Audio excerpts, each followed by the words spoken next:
वैकल्प्य है, वो व्यग्रता है, व्यग्रता वो रुके, व्यग्रता थोड़ी रुके। और ये प्रभाव ऐसा था, ये भी संक्रामक रोग है भाई, प्रेम संक्रामक रोग है। जैसे संक्रामक रोगी को छू लो, उसके पास बैठ जाओ तो रोग के संक्रमण का खतरा रहता है। तो इसे प्रेमी जनों के पास बैठने से प्रेम के संचार का खतरा रहता, खतरा। तो नंद बाबा के पास बैठने से तो व्यग्रता, व्यग्रता एक तो वैसा प्रेमोत्कर्ष, प्रेमोत्कर्ष, ऐश्वर्य पूर्ण प्रेमोत्कर्ष, ज्ञान विज्ञान पूर्ण प्रेमोत्कर्ष, इसका संचार तो उद्धव के मन में हो गया। हा? लेकिन जो व्यग्रता है, जो प्रेमजन्य व्यग्रता है, व्यग्र होकर विहाल हो जाना, हा? विहाल हो जाना, तन मन की सुध बुध सब भूल जाए, ये व्यग्रता है लोकोत्तर कोटि की। ये उद्धव में संचार नहीं हुआ। क्यों? वो होगा तो फिर उपदेश करने लायक नहीं रहेंगे। व्यग्रता हो जाएगी तो उपदेश नहीं कर सकेंगे, फिर भगवान भेजते ही नहीं उनको, ये संदेश लेकर भेजते ही नहीं। संदेश लेकर भेजा ही इसीलिए कि सबकी व्यग्रता देखो, तुम व्यग्र न हो, व्यग्रता देखो तुम व्यग्र न हो। तुम उनको सावधान हो करके ज्ञान विज्ञान पूर्ण ऐश्वर्य पूर्ण प्रेम भक्ति का उपदेश कर। इस अभिप्राय से भगवान ने, क्योंकि सब भगवान की प्रेरणा ही से हो रहा है, जो कुछ काम भगवान की प्रेरणा। उमा दार जोशित की नाई सबे नचावत राम गुसाई। दार जोशित जैसे होती कठपुतली, उसको जैसा सूत्रधार नचाता है वैसे वो नाचती है, तैसे सर्वेश्वर सर्वशक्तिमान परात्पर परब्रह्म भगवान कृष्ण वही जिसको जैसा बनाते हैं वो वैसा बनता है। उद्धव के मन में जैसी प्रेरणा देते हैं, जैसे भाव का आविर्भाव करते हैं, वैसा उद्धव बोलने लगते हैं। इसलिए भक्त कहते हैं अहं यंत्रम भवान यंत्री, आप यंत्री हो, हम आपके यंत्र हैं, जैसा चलाओ तैसा ये यंत्र चलेगा। हाँ, हम कुछ नहीं। हाँ? हमारे मन से बुद्धि से हमारी वाणी से क्या क्या निकलना चाहिए, जैसी आप चाहो, जैसी प्रेरणा करो वही निकलेगा, हमारे बस की कुछ बात नहीं। ये भक्तों की भावना होती है। ईश्वर सर्वभूतानां हृदय सर्वजन तिष्ठति ब्राह्मण सर्वभूतानि यंत्रारूढ़ानि माया। ईश्वर ही सब प्राणियों के हृदय देश में विराजमान रहते हैं, यंत्रारूढ़ की तरह प्राणियों को नचाते हैं। इस प्रकार से ईश्वर प्रेरितो गच्छेत्। तो इन सब दृष्टियों से भगवान ने उद्धव को वो क्या नाम व्यग्रता पूर्ण अनुराग का प्रकाश न करके ज्ञान विज्ञान पूर्ण जो प्रकाश है, प्रेम प्रकाश, वही प्रदान किया।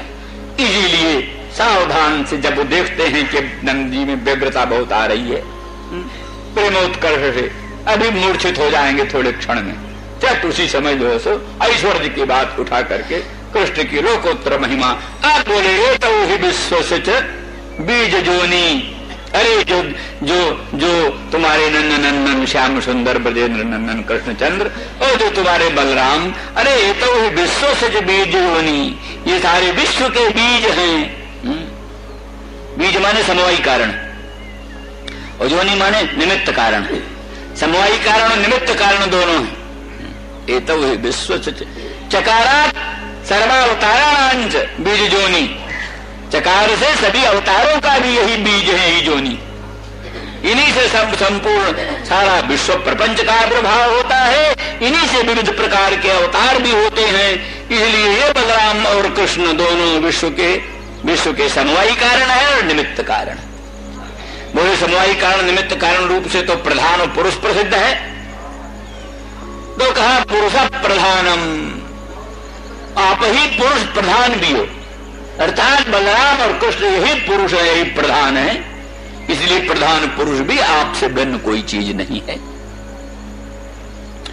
अब यहां प्रश्न ये है कि बहुत टेढ़ी मेढ़ी बात है कई जगह ये बोलते हैं कि सीता प्रकृति है, राम जो है सो पुरुष है, राधा प्रकृति है, कृष्ण पुरुष है, ऐसा भी बोला जाता है। लेकिन ये बात दार्शनिक दृष्टि से खरी उतरती नहीं, क्योंकि स्त्री हो पुरुष हो, स्त्री पुरुष तो देह है, आत्मा तो स्त्री पुरुष नहीं है। देह ही स्त्री पुरुष है। नहीं स्त्री न पुमान ऐसा न चाहिए नपुंसका, जो पुरुष है वो तो न स्त्री है न पुरुष है। आत्मा जो है न पुरुष है न तो स्त्री है, किंतु जैसा देह ग्रहण कर लेता वैसे ही बन जाता है। न स्त्री न पुरुष न नपुंसक। जज्जत शरीर मादत्ते, स्त्री का देह धारण कर लिया आत्मा स्त्री हो गया, पुरुष का देह धारण कर लिया पुरुष, वही आत्मा पुरुष हो गया। नपुंसक देह धारण कर लिया वही आत्मा नपुंसक हो गया। वही देवता दानव पशु पक्षी जैसे जैसे देहों को ग्रहण करता गया वैसा वैसा हो गया। वास्तव में आत्मा न शूकर कूकर कीट पतंग न पशु पक्षी न देवता दानव मानव न स्त्री पुरुष न नपुंसक कुछ नहीं। फिर सीता प्रकृति राम पुरुष ही बात कैसे कहां तक संगत है? कहां तक संगत है? तो इसलिए जीव है, जीव की दृष्टि से या ईश्वर की दृष्टि से बोले तो ईश्वर में भी, राम में भी प्रकृति पुरुष दोनों मिले हैं, सीता में भी प्रकृति पुरुष दोनों मिले हैं।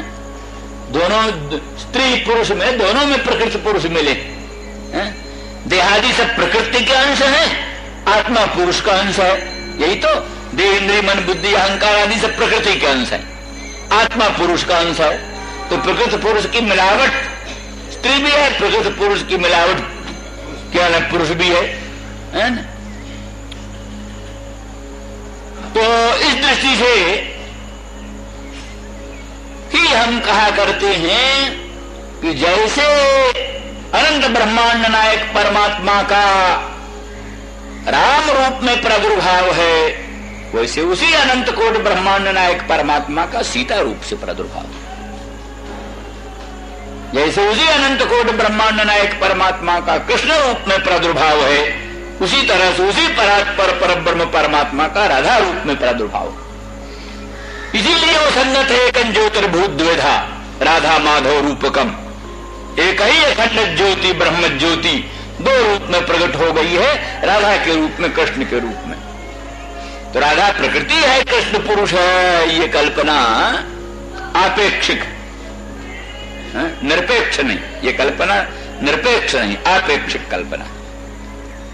वास्तव में राधा कृष्ण दोनों अभिन्न वस्तु हैं, सीताराम दोनों अभिन्न वस्तु हैं और एक अखंड ब्रह्म ही हैं ये, इत्यादि। इसीलिए नीलकंठ जी अपने भावदीप में और देवी भागवत के व्याख्यान में लिखते हैं, भाई साधिष्ठाना प्रकृति कह लो और सत्यमत पुरुष कह लो, दोनों का एक ही अर्थ होता है। न केवल प्रकृति की पूजा हो सकती है, न केवल पुरुष की पूजा हो सकती है।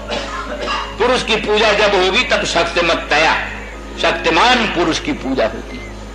और प्रकृति की जब पूजा होगी तब केवल प्रकृति जड़ है, केवल प्रकृति की पूजा नहीं होती, साधिष्ठाना प्रकृति की पूजा होती है, अधिष्ठान सहित प्रकृति की पूजा होती है। दोनों एक ही, वही साधिष्ठान शक्ति, वही शक्तिमत ब्रह्म, दोनों का एक ही अर्थ होता है।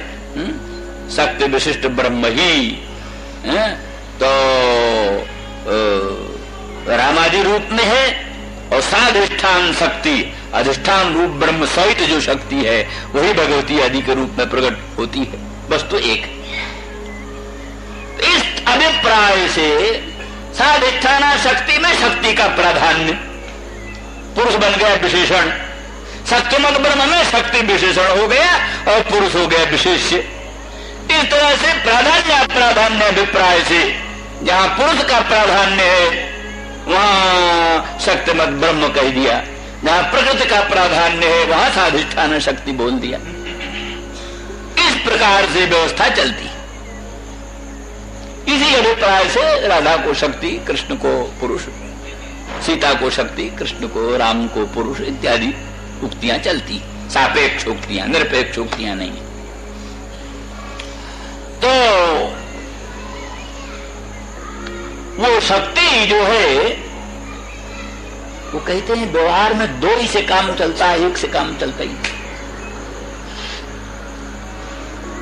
दो चक्र के बिना रथ नहीं चलेगा, एक चक्र से रथ कभी नहीं चलेगा। ऐसे स्त्री पुरुष का जोड़ा संसार चलाएगा। न स्त्री संसार चला सकती है, न पुरुष संसार चला सकती है। स्त्री पुरुष का जोड़ा, दो चक्र में तो रथ चले। आप दुनिया में देखो, गर्म तार और ठंडा तार, दोनों तार मिले तब प्रकाश। खाली ठंडा तार फिट फिट करते रहो, कुछ नहीं होगा। खाली गर्म तार, कुछ काम नहीं बनेगा। ठंडा तार गर्म तार दोनों मिले तब काम चले। इसी प्रकार से ऋण धन दो चीजें, दोनों का जोग हो तब कोई व्यवस्था चलती है। खाली ऋण से नहीं काम चलेगा, खाली धन से काम नहीं चलेगा। इसी प्रकार से शक्ति, शिव शक्ति, केवल शक्ति से काम नहीं चलेगा, केवल शिव से काम नहीं चलेगा। शक्ति बिना शिव शव, शव माने मुर्दा, मुर्दा से क्या काम चलता है? शक्तिहीन शिव शव और शिवहीन शक्ति जड़ प्राय अकिंचित कर। इसलिए ऐसे ठंडा तार गर्म तार दोनों मिले तब काम चले, ऐसे शिव शक्ति दोनों मिले तब काम चले। प्रकृति पुरुष दोनों मिले तो काम चले, स्त्री पुरुष दोनों मिले तो काम चले। सृष्टि की व्यवस्था में स्त्री भी चाहिए, पुरुष भी चाहिए। फिर वहां स्त्री पुरुष के स्वभाव में भेद आ गया। स्त्री का स्वभाव दूसरा, पुरुष का स्वभाव दूसरा। स्त्री में कोमलता की प्रधानता होगी, पुरुष में कठोरता की प्रधानता होगी। स्त्री में धारण करने की शक्ति होगी, पुरुष में दातृत्व शक्ति होगी। इस प्रकार से दोनों के पृथक पृथक स्वभाव, पृथक पृथक लक्षण, यहां तक कि बाह्य रूप भी, पुरुष का भीषण रूप, दाढ़ियों मूछों का उपद्रव खड़ा हुआ और एक बाउंडर लिए हुए, बोली भी बोलेगा भौं भौं लम्बा चौड़ा, और स्त्री का संगीत होने लगेगा तो फिर क्या कहना है, वो बड़े प्रेम से सुनो। आजकल कहीं रेडियो में दोनों का साथ बुलाते हैं तो ऐसा बेडौल लगता है, कहीं कहीं तो साथ संगीत होते हैं, सत्संगीत रेडियो पर, तो कई जगह मिल जाते हैं, कई जगह तो बहुत बेडौल होता है। तो इस प्रकार से ये स्वभाव में पार्थक्य है, लेकिन स्वभाव में पार्थक्य होने पर भी उनके मिलने से ही सांगता आती है। कोमलता कठोरता दोनों सीमित मात्रा में रहे, दोनों का मेल होए, तब काम चले। दोनों के मेल बिना काम नहीं चलता। इसी प्रकार से शिव शक्ति के सामंजस्य से ही संपूर्ण काम चलता है। गर्म तार ठंडे तार के सम्मिलन से ही प्रकाश होता है। इसी प्रकार से शिव शक्ति के सामंजस्य से ही संपूर्ण विश्व की व्यवस्था चलती है। इस दृष्टि से प्रधान और पुरुष दोनों ही विश्व के प्रधान, विश्व का योनि है। क्या बीज क्या करता है?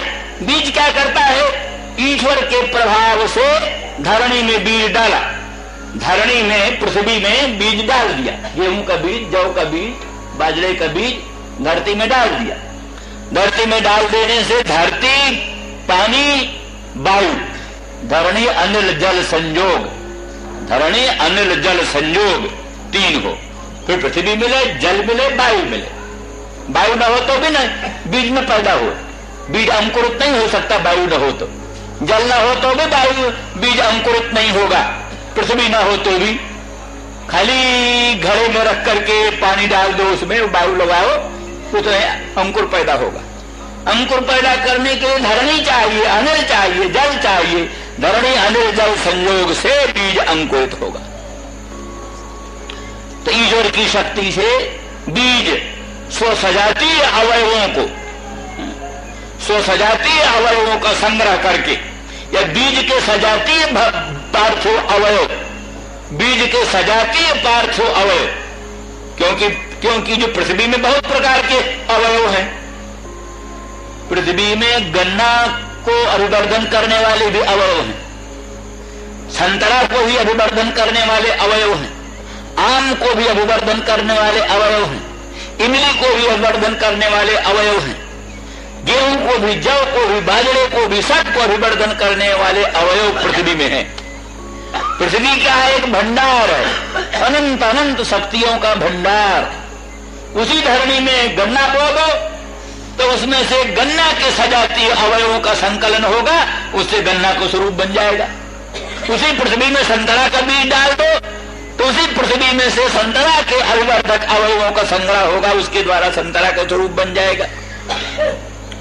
गुलाब का बीज डाल दो, उसी में से गुलाब के गंध के तमाम सजातीय सब अवयवों का संकलन होने लगेगा। उसी जगह में कोई दुर्गंधित विष वृक्ष बोए दो तो उसके अनुगुण भी सामग्री सब वही मिल जाएगी। तो ईश्वर की अचिंत शक्ति, अनंत महिमा और उसका अखंड वस्तुओं का भंडार, उसकी भूमि शक्ति, प्रकृति शक्ति, उस प्रकृति शक्ति में से बीज के सजातीय अवयव भूमि से एकत्रित होकर के वो अंकुरादिकों को पोषण करते हैं। और साथ ही उसके लिए उचित अधिष्ठान चाहिए, उचित अधिष्ठान चाहिए। अनुचित अधिष्ठान में इन सब द्वारा पोषण नहीं हो सकेगा। इसलिए उचित बीज हो, उचित जोनी, उचित उस जोनी में भी सजातीय की अपेक्षा सजातीय जोनी हो। किसी विजातीय में किसी विजातीय व्यक्ति का बीज जाए, विजातीय योनि में विजातीय व्यक्ति का बीज जाए, वहां से वस्तु उत्पन्न न होगी, और उत्पन्न होगी तो नष्ट हो जाएगी, उत्पन्न होगी तो नष्ट हो जाएगी। जैसे कहते खच्चर उत्पन्न होता है गधे घोड़े के संसर्ग से। योनि भिन्न जाति का, बीज भिन्न जाति का, भिन्न जाति की योनि, भिन्न जाति का बीज, उससे उत्पन्न होने वाला खच्चर, उसका संतान आगे नहीं चलती, वंश परंपरा लुप्त। बस कलमी आम से दूसरा आम नहीं पैदा होगा। कलमी आम से कलमी आम बनावट नहीं, बीजू आम की जरूरत है, बीजू आम से जुड़ेगा। इस प्रकार से उसमें भी सजातीय की अपेक्षा, इसलिए बीज के सजातीय अवयव एकत्रित होकर के बीज का पोषण करते हैं। इसी प्रकार से सजातीय योनि के संसर्ग से और वो रूप धारण करता है। तो इस तरह से ये विश्वस्य एतौ ही विश्वस्य बीज जोनी, ये दोनों बलराम और कृष्ण विश्व के बीज और जोनी है, अर्थात एक समवायी कारण है और एक निमित्त कारण है। फिर इसके भेद कल बताएंगे। श्री राम जय राम, जय जय राम।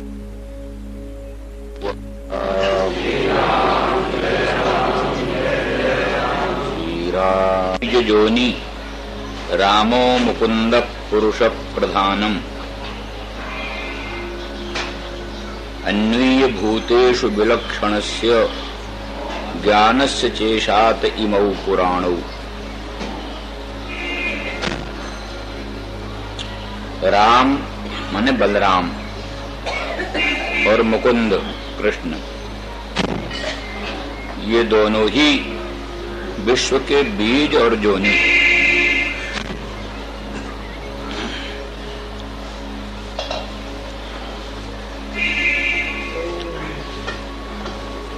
अर्थात समवायी कारण और निमित्त कारण,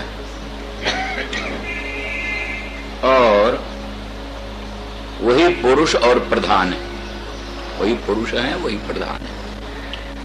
यहां यूं समझ सकते हो, एक तो कल वाली दृष्टि जो बताई, अर्थात दोनों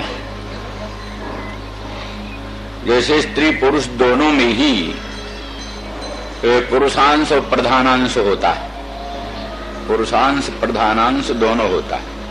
देह इंद्रिय मन बुद्धि अहंकार आदि तो सब प्रधानांश है, और आत्मा जो है वो स्वयं पुरुषांश है, सब में, स्त्री में पुरुष में सब में। आत्मा सभी का अजर अमर अनंत अखंड है, चाहे स्त्री हो चाहे पुरुष हो। इसलिए तुम कुमार उतवा कुमारी तुम जीर्णो दंडे न बंचस जातो भवस विश्वतो मुखा। ये श्रुति कहती है त्वं कुमारो तुवा कुमारी, भगवान ही कुमार हैं और भगवान ही कुमारी हैं। कुमार के रूप में भी भगवान का प्रादुर्भाव, कुमारी के रूप में भी भगवान का प्रादुर्भाव। त्वं जीर्णो दंडेन बंचसी, आप ही बहुत बड़ऊ बाबा बनकर दंड से ठेकते हुए चलते हैं। त्वं जीर्णो दंडेन बंचसी, जीर्ण होकर के दंड से, बंचस माने चलसी, चलते हो।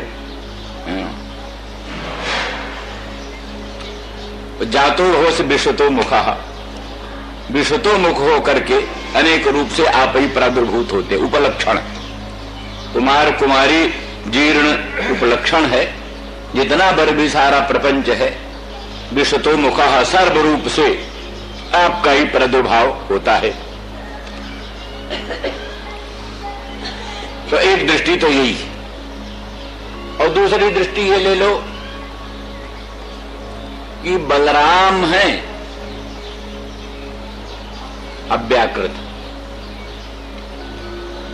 अव्याकृत ब्रह्म बलराम। लक्ष्मण कहो, बलराम कहो, शेष कहो, सब क्या है? अव्याकृत ब्रह्म। इसीलिए भागवत में वर्णन है, नष्टे लोके दुपरार्धावसाने महाभूते स्वादिभूतंगतेषु व्यक्ते व्यक्तं काल बेगे न जाते भवानेको शिष्यते शेष संज्ञा। जिस समय दोपरार्ध के अंत में ब्रह्मा की आयु खत्म होने पर नष्टे लोके, लोक नष्ट हो जाता है। उस समय महाभूतेषु आदिभूतंगतेषु, महाभूत जो है पृथ्वी जल तेज वायु आकाश, ये आदिभूतंगतेषु, आदिभूत माने अहं तत्व में लीन हो जाते। पंच महाभूत अहं तत्व में प्रविलीन हो जाते हैं। श्रीमद् भागवत आदिकों में प्रलय और सृष्टि का वही सब प्रक्रम बताया। अंत में व्यक्ते व्यक्तम, व्यक्त जो है माने महत, अहं तत्व और महत तत्व, ये व्यक्त है। ये व्यक्ते अव्यक्तं काल वेगे न जाते, काल वेग से व्यक्त भी अव्यक्त भाव को प्राप्त हो जाता है। अर्थात अहं तत्व महत तत्व अव्यक्त तत्व में लीन हो जाते हैं। व्यक्ते व्यक्तं काल वेगे न जाते, उस समय भगवान एक शिष्य थे, एक आप बाकी बचते। उस समय आपका नाम शेष रहता है। शेष माने जो बाकी बचे, क्या कहते जरब तकसीम तो उसमें तकसीम में जो भाग बचता है, भाग बचता है, वही शेष है। अमुक से अमुक गया, शेष बचाइए, हाथ आया ये, तो वही शेष है। तो सारे भूत प्रपंच, सारा व्यक्त अव्यक्त में लीन हो जाता है। उस समय शेष संज्ञा वाले आप ही बचते। या शेषा संज्ञा जस्मिन, संपूर्ण संज्ञा जितने भर नाम आदि हैं वो सब उसी में रहते हैं। यह संज्ञा माने ज्ञान, अशेष अशेष पदार्थों की संज्ञा ज्ञान आप में रहता है, इसलिए आप अशेष संज्ञ हैं। माने भूत प्रपंच प्रबलीन हो गया तो ऐसा नहीं कि भूल भुलैया हो जाए, दूसरे के कर्म दूसरे के साथ जुड़ जाए। धोबी के यहां बहुत से कपड़े जाते हैं, कभी कभी ऐसा झमेला हो सकता है, दूसरा कपड़ा दूसरे के पास चला जाए। एक में चीज मिल गई तो फिर उसमें से निकालना सामान्य बात।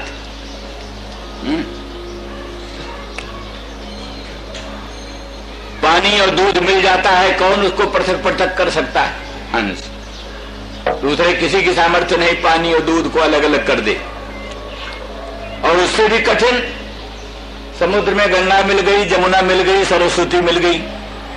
अब गंगा के पानी को अलग निकाल दो, सरस्वती के पानी को अलग निकाल दो, जमुना का अलग निकाल दो, कितना टन कितना मन कितना तोला कितना रत्ती गंगा का, कितना टन कितना मन कितना तोला जमुना का, सबका ठीक विवेक रखना किसके बस की बात किसी जीव के बस की बात नहीं। भगवान को ज्ञान है, भगवान को ज्ञान है। इस समुद्र में कितने कितने परमाणु गंगा के हैं, कितने कितने परमाणु यमुना के हैं, कितने कितने परमाणु सरस्वती के हैं, उनको सब ज्ञान है, उनको सब ज्ञान है।